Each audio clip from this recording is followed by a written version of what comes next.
baru inget soal mobil, rokok. Ini loh lagu yang terkenal itu loh mas-mas di belakang kamera, yang lagu dibanding-banding kayak itu. Itu kan Oh, hati betapa terlukanya seorang laki-laki saat dia harkat mendekati. martabatnya itu diungkit-ungkit karena kamu seberapa sih dibanding sama dia. Itu kan kayaknya yang dibandingin materi tuh. Yup. Kan Ya, itu kan ya, kayak lagu ya. ngerasa aduh gue miskin sedunia tapi cintaku berjuta-juta sayang gitu kan. Kesana kayak gitu. Jadi kan Ya, kembali ya, lagi ke ya, mempertanyakan kemampuan apa? ya. Finansial. Bisa jadi kayak gitu.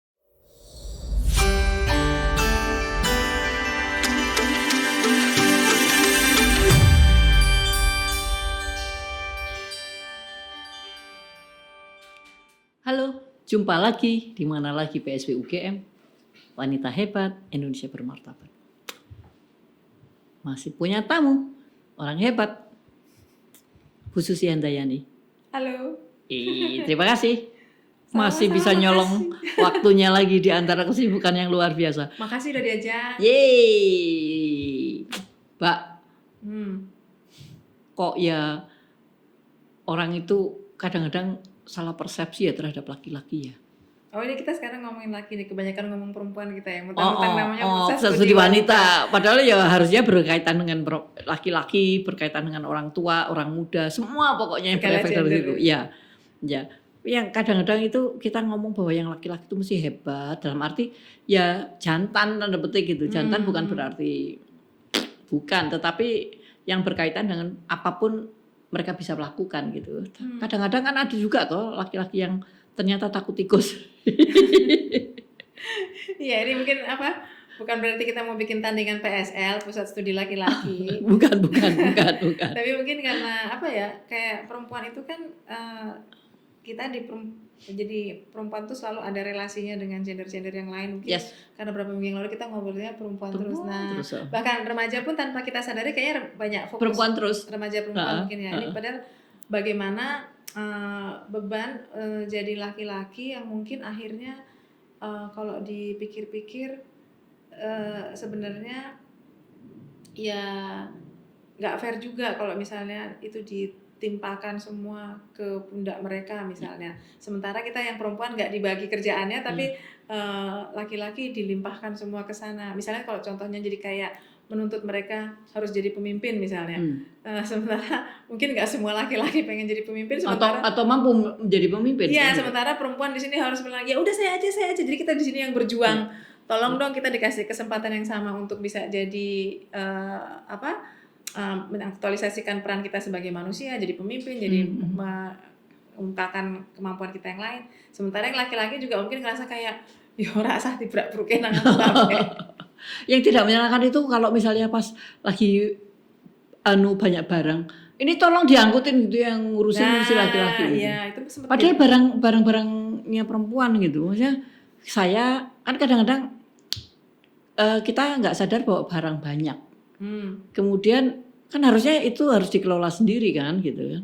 Kalau di Jepang kan begitu ya, yang kamu bawa ya kamu harus bertanggung jawab dengan barang itu dimanapun sih harusnya begitu. Tetapi kadang-kadang di sini orang tuh manja-manja juga gitu loh. Aku gua tolong bawain gitu. Ada tenaga ekstra yang lain gitu kan. Terus kalau panitia mesti yang laki-laki bagian angkut-angkut ya. Yo gitu. Padahal harusnya ya sama aja gitu. Kalau saya sih melihatnya ya laki-laki perempuan ya harus bertanggung jawab yang sama gitu kan. Contohnya lagi kalau pas lagi kuliah kan ya sama toh. Nilainya kan juga satu-satu kan. Ya kan? Yang duduk di kelas laki sama perempuan gitu. Siapapun dia gitu. Nilainya di akhir itu kan sama gitu. Bukan karena laki-laki maka dia nilainya lebih daripada yang perempuan atau karena perempuan maka kan enggak kan. Nah, tapi kadang-kadang kita lupa kalau pas lagi untuk yang urusan tenaga kasih aja ke laki-laki kan. Iya, atau kalau misalnya hal-hal lain di masyarakat yang mungkin berurusan dengan hal-hal yang sifatnya apa ya kayak stereotipikal membutuhkan fisik atau membutuhkan kepemimpinan itu biasanya apakah nengoknya langsung ke dan yang urusan bangsanya konsumsi sama bendara kasihin perempuan. Sekretaris. Oh sekretaris, ya Allah. Ya itu 3 itu. Pokoknya aku juga ngerti kenapa gitu. Iya itu nggak tahu ya. Padahal mungkin kalau ekspektasi Itu laki-laki gitu-gitu kan sebetulnya dibully juga kan. laki-laki merasa terbuli oleh tuntutan masyarakat.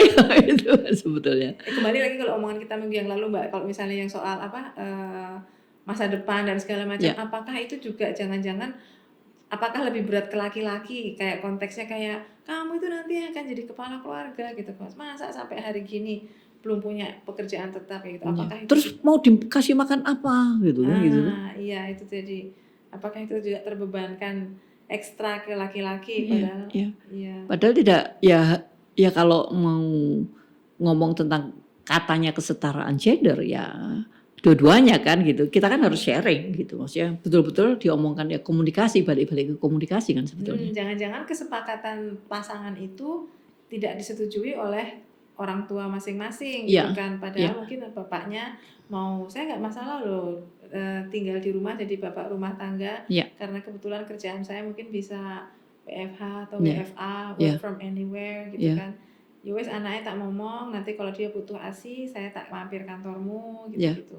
Nah, itu yang konsensus pribadi kan sebetulnya yang Ya, tidak bisa atau kan tidak perlu diomongin ke publik. tapi ternyata publik melihat itu Ya. sebagai yang tidak cocok dengan Mereka yoi. bukan pada si ini dan kadang-kadang juga akhirnya goyah juga atas konsensus pribadi di antara suami istri ini atau pasangan ini kan. Iya itu jadi kejadian bener di rekan ada staff jadi kita ngelihatnya lucu ya karena kompak banget mereka itu jadi memang suaminya kerjanya di rumah karena dia di bidang desain yang terima proyek-proyek ngedesain macam-macam yang bisa pakai komputer jadi dia bilang ya udah dedek bayinya di rumah sama aku jadi nanti kalau siang-siang dia tuh nanti ke kantor ngambil ASI istrinya jadi istrinya tuh kalau break cepet-cepet mompa pokoknya lagi tea break, coffee break atau nanti makan siang terus diambil kayak gitu kan.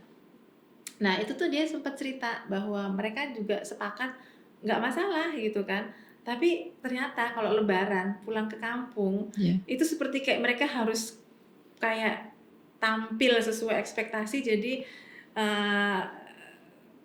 suaminya jangan sampai ngangkut jemuran lah ibaratnya kalau pulang kampung kayak gitu. Ya ibaratnya kayak gitu karena untuk memenuhi ekspektasi bahwa lingkungannya gitu ya.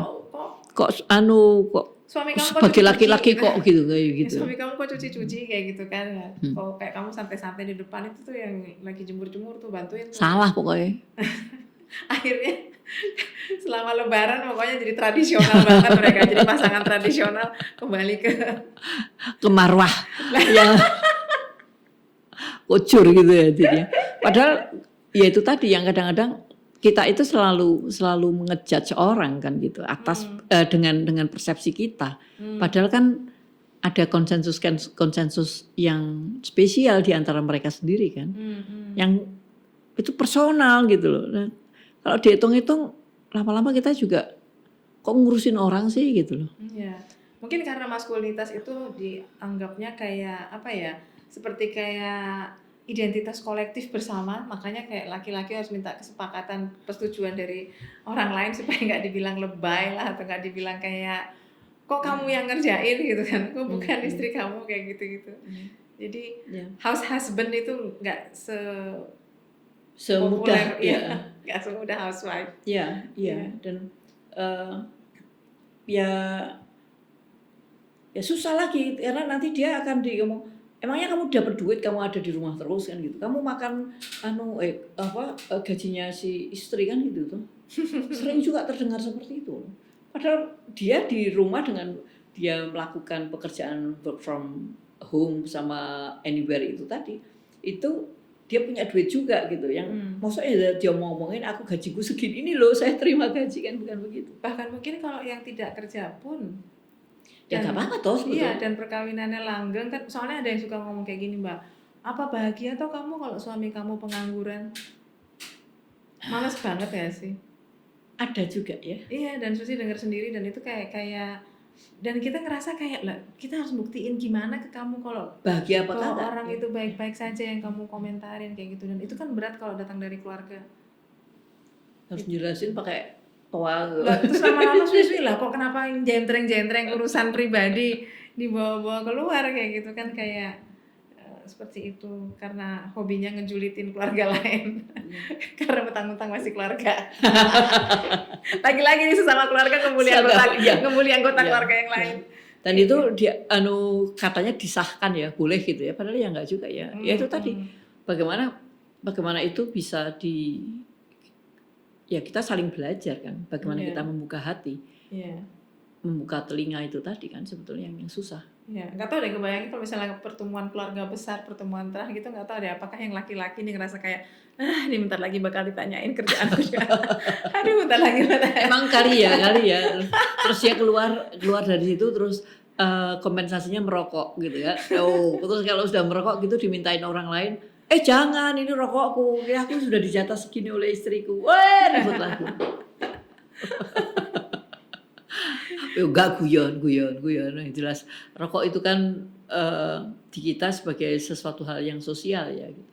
Mungkin antara laki-laki ya, jadi kayak sesuatu yang apa ya, kayak udah kalau ngerokok bareng itu mungkin nggak tahu deh, cowok-cowoknya mungkin yang di sini, halo, yang di belakang kamera.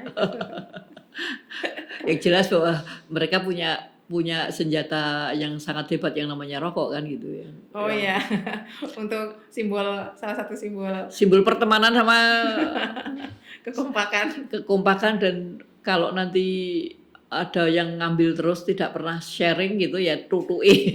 Jadi pergosipan kali ya. Kali laki-laki punya gosip ya? Kayaknya sih, gak tahu kalau laki-laki tuh gosipnya apa ya.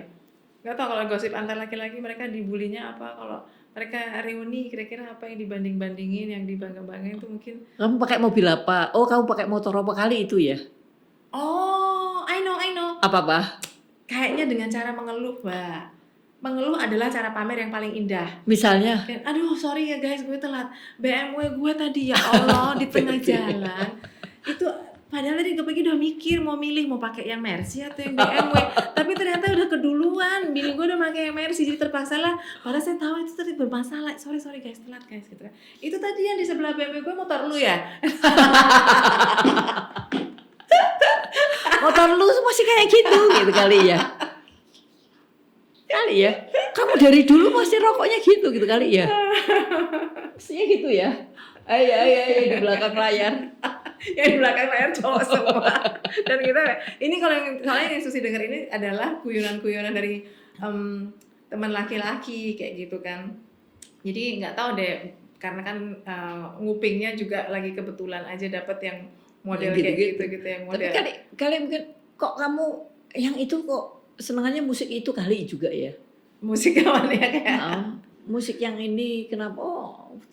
Genrenya aku nggak suka gitu. Jadi aku nggak temenan sama dia gitu. Kok sekarang gitu kali ya. Beda selera. Kali ya. Mobil, motor, apalagi sih rokok, apalagi sih. Oh, ini baru inget soal mobil, rokok.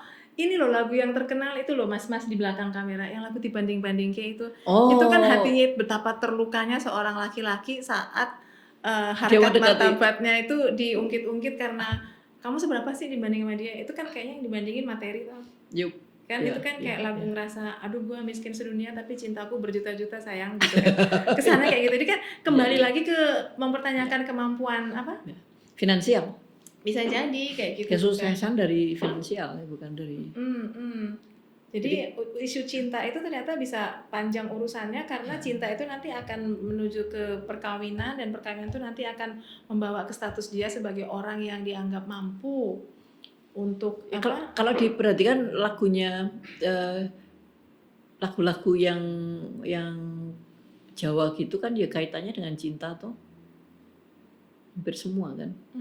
Dan mungkin kalau cinta jadi top semua lagu-lagu yang jadi booming. Ya mungkin, dan cinta itu mungkin kayak lagi-lagi kayak rokok merupakan simbol rantai apa ya, kayak chain reaction, rantai yang panjang bahwa laki-laki itu belum dianggap dewasa kalau dia belum jadi kepala rumah tangga, dan asalnya dari kepala rumah tangga itu kan dari pasangan, pacaran, tunangan, sehingga dari situ kan sebenarnya satu rentetan panjang, dan dari awal dia sudah harus bisa menunjukkan ke calonnya, orang tua calonnya, bahwa saya bisa memenuhi ekspektasi maskulinitas laki-laki yang diterima di latar belakang sosiokultural ini. Jadi misalnya pernah dengar guyonan nggak? Iya, dia putus sama Anu soalnya pacarnya yang baru udah PNS. Atau mobilnya bagus. Oh iya. Atau dari Ya.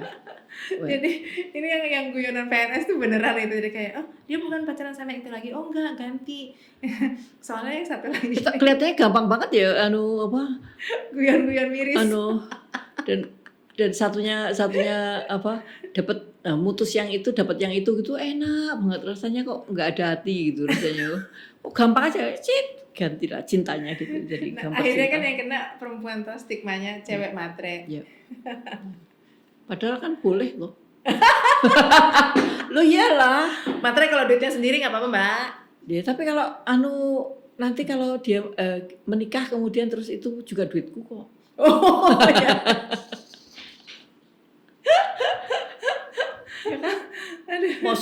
Mosok malah berkurang duitku. Yeay. Wah no comment ya gitu. Ada komen gitu ya. Gak tahu dong ya susah mikir begitu, tapi yang jelas bahwa kita tidak pernah paham dengan perasaan laki-laki banyak ya yang nganggapnya. Oh itu. Yang benar. Kita tuh selalu nganggap bahwa ya stereotip bahwa laki-laki begini gitu. Yang kok ngerokok sih gitu, selalu gitu kan. Terus yang kemudian kita bilang kok mosok ora iso menek gitu kan.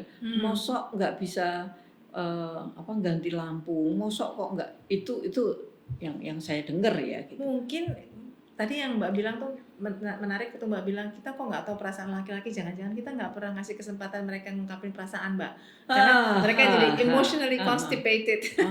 Kali ya. Karena kelompok masyarakat kita nggak menerima laki-laki curhatan. Iya, kalau kelihatannya kok laki-laki curhat sih gitu. Sedih-sedih. Padahal ya dia juga manusia kan. Apa enggak? Memang laki-laki sering bisa curhat nggak ya? Kalau curhat ke siapa ya? Nggak tahu, mungkin kalau ini kita ngeliat lagi ke belakang kamera dan mereka tersenyum. Berarti Mbak ini kode, lain kali mereka diundang sebagai iya. Kita gantinya kita bertanya plus habis dia masang kamera gitu. Terus sejenak kameranya dibalikan ke mereka gitu kan. Atau kamu langsung sini gitu, narik tempat duduk gitu terus ngobrol gitu. Ya tapi kalau Mbak sering dengar juga nggak stereotipnya bahwa laki-laki tidak diberi kesempatan banyak untuk menjadi sosok yang lebih emosional gitu, karena dibilang gembeng, takut dibilang apa. Nah itu jadi kalau misalnya kita bilang kita nggak tahu perasaannya ya karena jangan-jangan mereka nggak dikasih kesempatan. Itu kali. Mungkin kayak gitu. Akhirnya begitu mereka mengekspresikan perasaannya, perasaan yang boleh hanya perasaan yang merupakan perpanjangan dari ketegasan yang lama-lama jadi kekerasan. Yes. Gitu. Jadi karena itulah ekspresi yang diizinkan. Kayak gitu.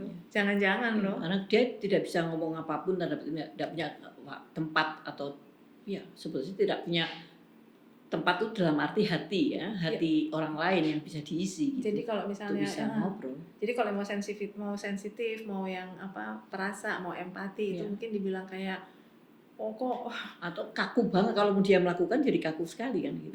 Atau kalau terlalu itu dia diomongin lebay kan gitu. Jadi susah ya jadi laki-laki loh ya. Kasihan juga sih kalau misalnya sebenarnya nggak pengen tegas, pengennya lemah lembut juga gitu, apakah dia? Ya kan boleh juga toh, dalam arti begini, dia tegas tapi dia lemah lembut kan gitu kan. Kan? Tapi sekarang ketika itu tidak muncul, tidak ada orang yang mau atau kan ya kita yang harus terbuka sih ya, dalam arti kita dialog lagi berarti Mbak. Dialog antar gender. Dialog bener lah. Dan itu harus start dari keluarga. Iya. Ketika kayak itu tadi keluarganya ngomong gitu lah. Dan terus si anak itu ya serasa ngomong wae. Ini ngomong soal keluarga. Jadi inget ada nggak tahu ada channel YouTube apa lupa ya, maaf ya sumbernya jadi nggak jelas. Jadi ceritanya cuma sederhana aja. Anak-anaknya itu karena masih yang balita lebih dari satu, ada laki perempuan, kan mau dibawa suntik nih. Nah itu kan bakal jadi teror sendiri kan, menggiring anak ke dokter vaksin gitu kan. Ternyata yang menarik, yang menyenangkan sekali, mamanya bilang ke anak laki-lakinya, nanti kalau sakit boleh lo nangis, teriak, nggak apa-apa. Sakitnya cuma sebentar, jadi mudah-mudahan nangisnya sebentar aja ya. Jadi boleh nangis loh. Jadi mengizinkan anak-anaknya yang laki-laki bahwa untuk mengekspresikan. Iya, boleh nangis loh pas sakit, nanti biar lega, teriak nggak apa-apa. Nanti begitu sudah selesai juga nangisnya ya. Nah itu kan kayak memancing dari awal bahwa kamu boleh loh. Hanya mengekspresikan. Iya, Ya. boleh mengekspresikan kayak gitu kan, kayak ini Kan enggak. kadang-kadang kan kamu kuat, kamu kan hebat. Mosok toh kamu nangis? Padahal ya sakit. Buat anak kecil itu sakit gitu kan, kita aja yang gede waktu divaksin juga. Nah aku ya ora apa-apa, kalau aku nggak apa-apa begitu Bu. Karena pernah untuk mau CT scan color gitu kan, itu dibutuhkan 12 tusukan yang untuk bisa sampai akhirnya bisa masuk. Oh wow. 12 bos. Dan itu mulai dari perawat yang biasa sampai perawat jantung, perawat bayi gitu. Terus akhirnya ya itu yang di lab itu. Kulitnya jadi kayak saringan dong, tusukin bolak-balik. Kan nggak boleh diulang toh di satu tempat toh. Jadi pindah-pindah gitu toh. Satu yang terakhir akhirnya di kaki. Alah ya Allah gitu. Tapi ya untuk saya udah tahu gitu. Oh ya mesti sakitnya kayak gitu. Tapi kan nggak terlalu ini. Cuman ya jadi nggak teriak. Tapi ya satu hal yang luar biasa ketika seseorang bilang, oke kamu boleh loh gitu. Kamu boleh teriak. Tapi kalau kan ketika teriak semua orang nengok gitu. Rasanya lu ngapain sih gitu lah. Jadi balik sekarang ke orang sih ya. Bagaimana kita menerima itu sebetulnya. Jadi biarkan orang itu melakukan ekspresi apapun gitu. Ya kalau yang satunya terganggu ya cepet-cepet diem dong gitu loh. Jangan terus mengganggunya gitu loh. Enggak dibully karena kamu kok cengeng sih gitu kan, kalau kamu udah gede kok takut disuntik sih kayak gitu. Iya ini mungkin juga kalau kebawa sampai gede mungkin. Jadi KDRT muncul. Bisa jadi mungkin karena tidak ada range yang lebar untuk mengartikulasikan perasaannya, mulai dari yang lembut atau malah terlalu lebar. Terlalu lebar. Sehingga dia ya udah menghindar. Maksudnya lebar itu kayak perasaan itu bisa disampaikan dengan berbagai cara, mau bilang bahwa saya nggak nyaman atau misalnya sambil nangis juga bisa gitu kan, supaya nanti itu tidak jadi sesuatu yang menimbun emosi terlalu banyak dan kemudian jadi kemana-mana. Muncul kemana-mana. Iya kayak gitu. Yang jelas bahwa mereka juga manusia. Itu yang harus, dan dia juga tidak memilih mau jadi laki atau perempuan kan gitu. Itu kan yang harus kita sadari. Jadi perasaan mereka ya kemungkinan sama dengan kita, cuman ya misalnya ini kan sama kayak misalnya laki-laki lahir selamat ya kamu bakal jadi pemimpin, aduh padahal aku minta anak buah wae loh gitu kayak. Tapi kan nggak ada pilihan misalnya masyarakat yang mengatakan makanya kedewasaan laki-laki kan sering dianggap bermula setelah dia menikah, karena itulah bukti dia jadi kepala keluarga, itu kan bukti kepemimpinan dia yang hakiki di lingkaran sosial yang paling kecil, keluarga kata dia gitu. Makanya apakah itu menjelaskan kenapa kalau ada orang nyalon masih single gimana mau mimpin daerah ini loh, udah mimpin keluarga lo sendiri nggak bisa gitu misalnya. Kayak gitu, jadi harus dituntut jadi bapak dulu baru pimpin keluarga, baru pimpin yang lain. Yang jelas bahwa keterbukaan kita juga menjadi sesuatu hal yang luar biasa yang kita harus lakukan. Kita harus menerima ada makhluk lain lah gitu ya. Laki-laki itu macam-macam. Iya. Dan sama dengan perempuan kan gitu. Itu yang kita harus mulai sadari gitu. Dan mereka juga bisa kok bergosip kan gitu. Iya kan? Dia juga boleh kok bergosip gitu. Yang kali ngomong si orang itu kalau selalu minta rokok terus kali gitu ya. Kali mungkin gitu ya. Kalau laki-laki bergosip katanya diskusi, giliran perempuan yang gosip kita jatuhnya gibah. Jadi pasti salah lagi gitu ya. Lagi yang perempuan gitu. Padahal ya kali itu ya rokok ya yang menjadi sesuatu hal utama untuk mereka ya. Jadi rokok lambang persaudaraan. Lambang persaudaraan kali. Malah ngeliatnya yang itu kayak berbagai konflik sosial yang ada di masyarakat kita itu kalau dilihat-lihat laki-laki semua loh. Misalnya? Ya konflik-konflik apa-apa itu macam-macam, kebanyakan urusannya pasti kayak gambar-gambar yang diekspos itu urusannya pasti laki-laki gitu kayak penyebabnya apa ya? Sorry, enggak. mungkin yang saling berkonflik juga gitu. Karena mungkin apakah mereka sedang memperebutkan tahta siapa yang akan jadi pemimpin di daerah ini gitu. Ya, kali. Dan perempuan akan jatuh sebagai korbannya. Itu ya. Juga. Kalau misalnya iya kita lihat misalnya kayak apa? Tawuran kayak gitu. Iya, iya. Nggak ada ratu jalanan ya. Lah, artinya adanya raja jalanan. Terus tawuran warga itu juga lagi semua yang turun kayak. Iya, iya.